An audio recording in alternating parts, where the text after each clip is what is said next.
आजकल जब भी मैं सड़क पर निकलती हूँ, मेरी आंखें किसी को ढूंढती हैं। विशेष तौर पर जब भी मैं रामनगर व प्रेमनगर की उस रिंग रोड पर निकलती हूँ, जहाँ सड़क के दोनों ओर झुग्गियाँ बनी हुई हैं। क्या आप कभी मेरठ गए हैं? यदि जाएंगे तब पाएंगे कि नए रेलवे स्टेशन के साथ साथ प्रेमनगर व रामनगर को जोड़ती हुई जो रिंग रोड है, उस पर 3-4 किलोमीटर तक झुग्गियाँ ही बनी हुई हैं। आम जनता, उच्च वर्ग के लोग व प्रबुद्धजन, सबको गुस्सा आता है उस सड़क पर चलते हुए। विशेष तौर पर यदि आप किसी वाहन में सवार हों तब। दूसरों की क्या कहूँ, मुझे स्वयं बहुत गुस्सा आता है यहाँ से गुजरते वक्त, और सरकार पर तो बहुत ही अधिक। वो वोटों के चक्कर में इस अतिक्रमण के प्रति जानबूझकर लापरवाह बन गए हैं, चाहे किसी भी दल की सरकार क्यों न बने। ढूंढती हूँ उस 11 साल के एक बच्चे को, जिसका नाम भी ठीक से नहीं जानती, पर वह इन्हीं झुग्गियों में रहता है। उसकी डायरी उस दिन रद्दी देते समय अकस्मात ही मेरे हाथ लग गई और मैंने 1 रुपया देकर यह डायरी खरीद ली। उसकी डायरी से उसके विचार हैं और भावनाओं को जान गई हूँ। काश वह मुझे मिल जाता।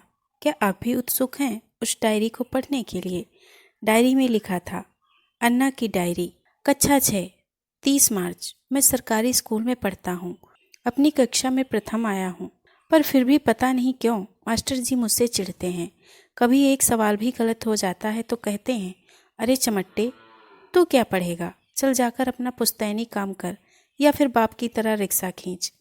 सब लड़के सुनकर हंस देते हैं, बाद में जाति सूचक शब्द कहकर चिढ़ाते भी हैं। मैं इस स्कूल में नहीं पढ़ना चाहता। मैं बापू से कहूँगा कि मुझे किसी दूसरे स्कूल में दाखिला दिला दें, जैसे डीपीसी या रोंट पॉल में। मेरा भी अच्छी अच्छी ड्रेस पहनकर स्कूल जाने को दिल करता है।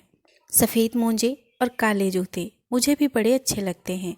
मेरे बापू रिक्शा चलाते हैं, काश वे भी कहीं नौकरी करते। 20 मई, मैंने बापू से ज़िद करके अच्छे स्कूल में दाखिला ले लिया है, डीपीसी स्कूल में। हालांकि प्रिंसिपल साहब ने आधी फीस ली, फिर भी बापू को फीस जुटाने में अपना प्यारा 2-in-1 भी बेचना पड़ा, जो उन्होंने बड़ी मुश्किल से खरीदा था। बापू का सपना है कि मैं बड़ा आदमी बनूं। 30 मई, हमने अपने रहने की जगह बदल ली है। अब हमने प्रेमनगर रामनगर की रिंग रोड पर एक झुग्गी डाल ली है।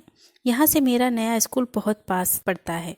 बापू माँ से कह रहे थे कि अब उन्हें ज़्यादा मेहनत करनी पड़ेगी मेरी फीस के पैसे जुटाने के लिए। अब वह हर रोज़ रात को देर से आते हैं। 5 जून, झुग्गियों में बहुत गर्मी लगती है। ऊपर आकाश तपता है, नीचे धरती। मुझे खूब ऊंची उड़ती हुई चीज़ें बहुत अच्छी लगती हैं। काश मैं भी चील होता और खुले आकाश में ऊंचा उड़ता। पक्षी कितने अच्छे हैं, इनमें न कोई अमीर होता है न गरीब। इनके घोंसले भी एक जैसे होते हैं। इनके बसेरों में महलों और झुग्गियों वाला अंतर नहीं होता। 20 जुलाई, मेरे स्कूल को खुले 20 दिन हो गए हैं। बाप रे, मेरी क्लास में तो बहुत बड़े बड़े घरों के लड़के पढ़ते हैं। पता नहीं क्या क्या बातें करते हैं, मेरी तो कुछ समझ में नहीं आता। कोई कार में आता है तो कोई स्कूटर पर। मेरा घर तो पास में ही है, मैं पैदल ही आता जाता हूँ, लेकिन घूमकर लंबा चक्कर लगाकर आता हूँ। ऐसा इसलिए ताकि कोई मुझे झुग्गी में घुसता हुआ देखकर मेरा मजाक ना उड़ाए, इसलिए सबके चले जाने के बाद ही घर पहुँचता हूँ। 15 अगस्त, मेरी क्लास में अच्छे नंबर आते हैं। मैं हमेशा एक्सीलेंट व गुड लेता हूँ। कुछ लड़के मेरे दोस्त बनना चाहते हैं, पर मैं सबसे अपने को छिपाता हूँ। कुछ लड़के जानना चाहते हैं कि मैं कहाँ रहता हूँ, पर मैं उन्हें टालता रहता हूँ। ये उन्हें पता चल गया तो वो मेरी हंसी उड़ाएंगे। 25 अगस्त, मेरे बापू मुझे बड़ा आदमी बनता हुआ देखना चाहते हैं, पर मैं क्या करूँ, पढ़ूँ कैसे? अंदर झुग्गी में अंधेरा रहता है और बाहर बैठने पर बच्चे तंग करते हैं। बहुत शोर भी रहता है, साथ ही कोई मुझे पहचान न ले यह भी डर रहता है। बाहर जाकर नल पर नहाते समय, बाहर बैठकर खाना खाते हुए, हर वक्त यही डर बना रहता है।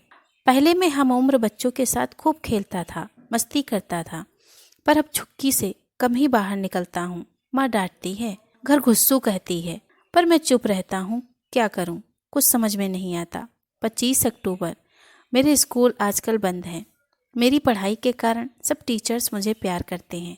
मेरे साथी मुझसे दोस्ती करना चाहते हैं, पर मुझे हमेशा लगता है कि उन्हें दोस्त बनाऊंगा तो वो मेरे बारे में सब कुछ जान जाएंगे कि मैं कहाँ रहता हूँ। मेरे बापू रिक्शा चलाते हैं। मैंने अपने पड़ोस की झुग्गी के सोमा से दोस्ती कर ली है। हम दोनों दूर मैदान में जाकर खेलते भी हैं। झुग्गी के सामने की दीवार में मैंने एक छेद कर लिया है जिससे रोशनी आती है और मैं दिन में उसके सामने बैठकर पढ़ लेता हूँ। पता नहीं बापू झुग्गी में कब बिजली का लट्टू लगवाएंगे। 17 नवंबर। सब बच्चे छुट्टियों से लौट आए हैं और क्लास में बता रहे हैं कि उन्होंने दिवाली कैसे मनाई।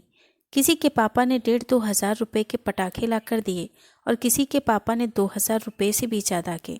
मैं सबकी बातें सुनता रहा। जब से मैं इस स्कूल में आया हूँ मेरे भाई बहनों को सुबह की चाय भी मिलनी बंद हो गई है मेरी फीस के कारण।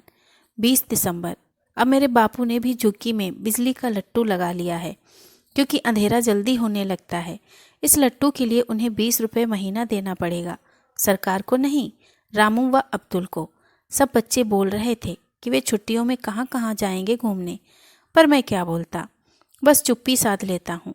सबने मेरा नाम मौनी बाबा रख दिया है। 17 जनवरी। आजकल सबके सामने बोलते हुए मुझे घबराहट होने लगती है, हाथ पैर कांपने लगते हैं, मैं हकला भी जाता हूँ। पता नहीं मुझे क्या होता जा रहा है। 10 फरवरी। मेरे घर में एक और भाई या बहन आने वाली है।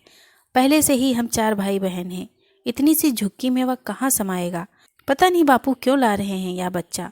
अगर नया बच्चा आ गया तो मैं कहाँ सोऊंगा। कहते हैं जब ऑपरेशन हो जाता है तब और बच्चा घर में नहीं आता।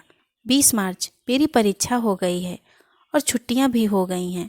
मेरा क्लास में दूसरा स्थान आया है, पर मैं इस छिपी छिपी मुजरिमों वाली ज़िंदगी से तंग आ गया हूँ। मैं तो अपने पुराने स्कूल में ही दाखिला ले लूँगा।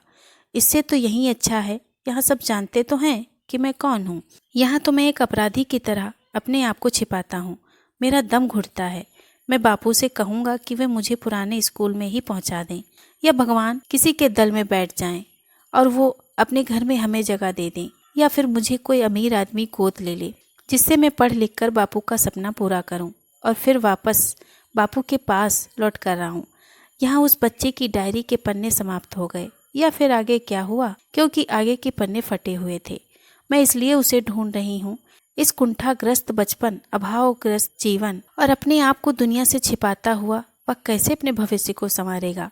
मैं अन्ना से मिलना चाहती हूँ ताकि उसके हीन भावना से ग्रस्त बचपन को आत्मविश्वासी बना सकूं, अपने घर में रखने का प्रस्ताव उसके सामने रख सकूं, जिससे वह आराम से पढ़ लिख सके।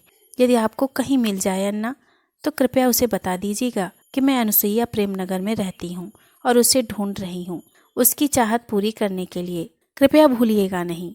दोस्तों, अगर आपको ये कहानी पसंद आई हो तो प्लीज़ इसे लाइक और शेयर करें। अगर आप हमारे चैनल पर नए हैं तो प्लीज़ इसे सब्सक्राइब करें। धन्यवाद।